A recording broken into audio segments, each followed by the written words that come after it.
Alors, proposition 15 qu'on va démontrer. Ici, on nous dit que pour tous les réels x et y, valeur absolue de x plus grand ou égal à 0, valeur absolue de x égale 0 implique que x égale 0. On a ici la valeur absolue d'un produit qui est égale au produit des valeurs absolues et cette double inégalité. On va utiliser la définition. Alors, démonstration. Donc, la définition pour les deux premières déjà.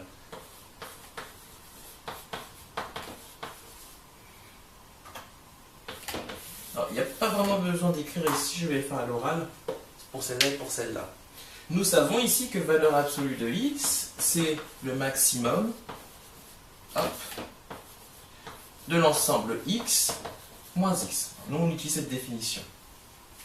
Alors, donc, il est certain que, justement, le maximum de deux réels opposés, c'est forcément positif. Parce que si c'est x qui est positif, ça va nous donner x qui lui-même est positif. Et puis si c'est x est négatif, moins x c'est positif. Donc il n'y a pas de problème. La même chose, je trouve là que le maximum de deux réels opposés, si c'est nul, c'est que mes deux réels sont nuls. Et donc j'ai bien x égale à 0 dans les deux cas. Alors moi ce qui va m'intéresser, c'est surtout celle-là et celle-là. Alors je veux montrer que valeur absolue de x, y est égale à valeur absolue de x, valeur absolue de y. Rappelons-nous que pour tout réel,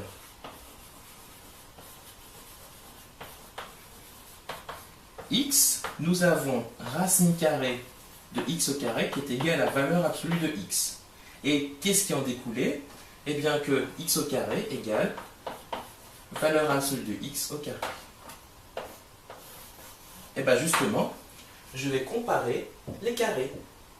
Vu de toute façon, je sais que j'ai affaire à deux quantités qui sont positives. Il n'y a pas de problème.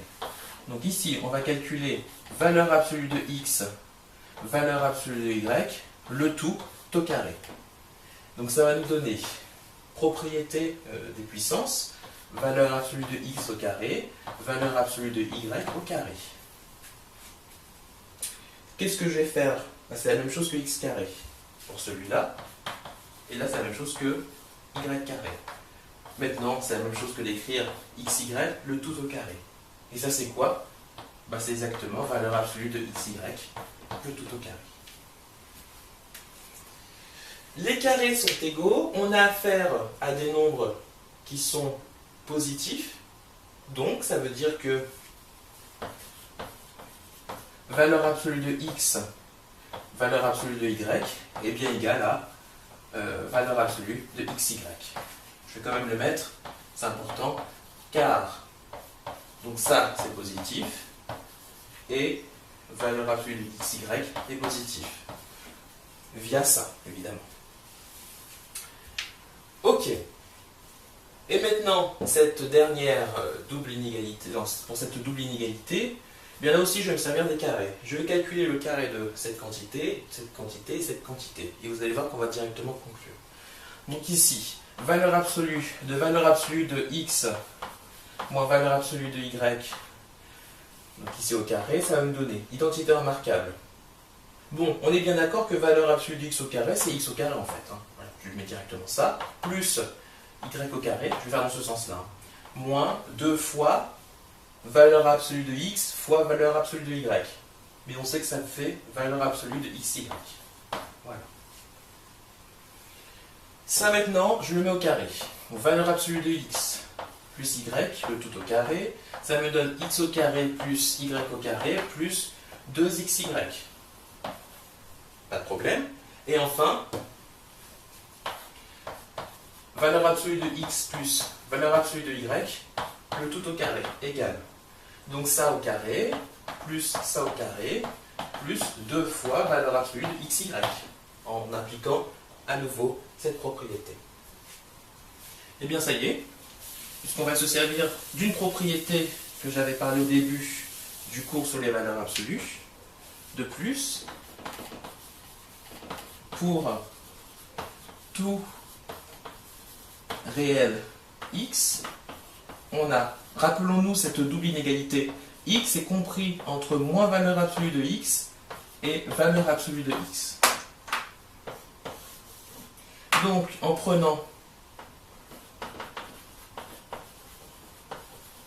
par exemple, une quantité qu'on va appeler t, qui est égal à xy. Est-ce que ça va fonctionner? Xy? Non, 2xy. Ouais, 2xy. Donc en prenant t égale 2xy, ben on a bien ça. Puisque ce qui va jouer le rôle de moins 2 valeur absolue de xy, ça va être ici. Donc t, si vous voulez, vous allez avoir ça.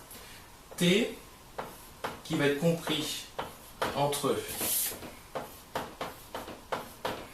moins t et t. Alors ici, non, si j'écris comme ça va pas le faire. Valeur absolue. Ouais, non.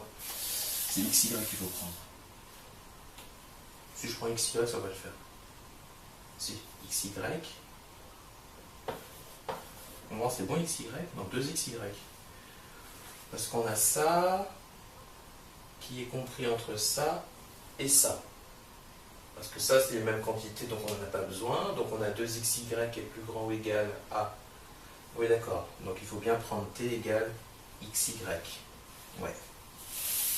Donc je vais avoir ici t qui va être compris entre moins valeur absolue de t et valeur absolue de t. Donc c'est pas 2xy, c'est plutôt xy. On est bien d'accord qu'on va avoir ça. Donc je vais avoir ça, ici, les 2xy, donc c'est-à-dire ici notre 2t, tout simplement, qui va être compris entre ça, c'est bien ce qu'on a ici, et ça, c'est ce qu'on a ici. Parce que là on a deux valeurs absolues de xy, on a ici notre 2xy, et enfin on a ici notre moins 2 valeur absolue de xy. Donc on a bien ici notre double inégalité. Et puis ces quantités-là qui s'annulent, puisqu'on a exactement les mêmes ici.